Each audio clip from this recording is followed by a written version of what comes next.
info for patient. कि कई दफ़ा पीरियड्स मिस होने से पहले भी वो स्ट्रिप्स पे टेस्ट पॉजिटिव आ जाता है, लेकिन अगर इतनी जल्दी टेस्ट ना किया जाए तो कई दफ़ा उल्टी मतली की शिकायत होनी शुरू हो जाती है, ब्रेस्ट में भारीपन पैदा होना शुरू हो जाता है, सर भारी होना शुरू हो जाता है, या जिस्म में कई और तब्दीलियाँ आना शुरू हो जाती हैं, टांगें थकी थकी महसूस होती हैं, सुबह के टाइम जब उठते हैं तो हाथ और पाँव में हल्की सी स्वेलिंग होती है, बॉडी टेम्परेचर थोड़ा सा बढ़ जाता है। प्रेगनेंसी में बॉडी टेम्परेचर 1 से 1.5 डिग्री बढ़ सकता है, तो वो ऐसे लगता है जैसे बुखार की कैफियत है। तो ये सारी अलामत हो सकती हैं कि हमल हो गया। लेकिन ये सारी नॉर्मल है? जी बिल्कुल, ये सब कुछ नॉर्मल है प्रेगनेंसी के साथ एसोसिएटेड। खाने पीने का स्टाइल कैसा होना चाहिए? जी, खाने पीने की जो आदत हैं वो सबके लिए फ़र्क हो सकती हैं। जो हमल के दौरान जो ख़वातीन को पहले कई चीज़ें जो बहुत पसंद थी, अब उनकी तरफ देखने की तरफ भी दिल नहीं करेगा, या उनकी स्मेल से ही उनको नौजिया वॉमिटिंग होगी। तो उन्हें हर चीज़ ट्राई करनी चाहिए।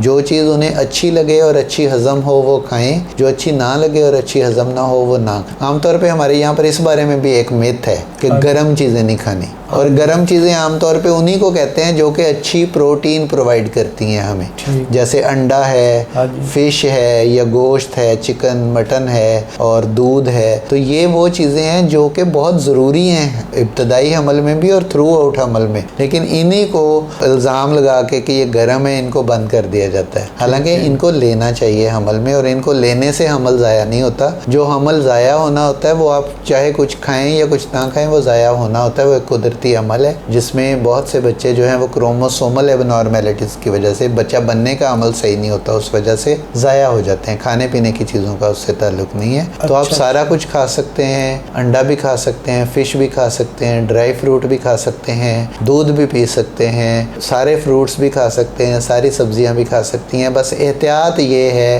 कि मुतवाज़न खाएं, बहुत ज़्यादा निशास्ता और चिकनाई और मीठे से परहेज़ करें, क्योंकि ये वो चीज़ें हैं जो आपको मोटा कर देंगी, और प्रेगनेंसी में मोटापा होता भी जल्दी है। बाकी उसूल वही है जो मैंने पहले बताया। इन सारी चीज़ों को ट्राई करें, जो चीज़ आपको अच्छी लगे और तंग ना करें वो खाएं, और जो अच्छी ना लगे या तंग करे वो ना खाएं। उसूल ये है कि एक वक्त में थोड़ा सा खाएं।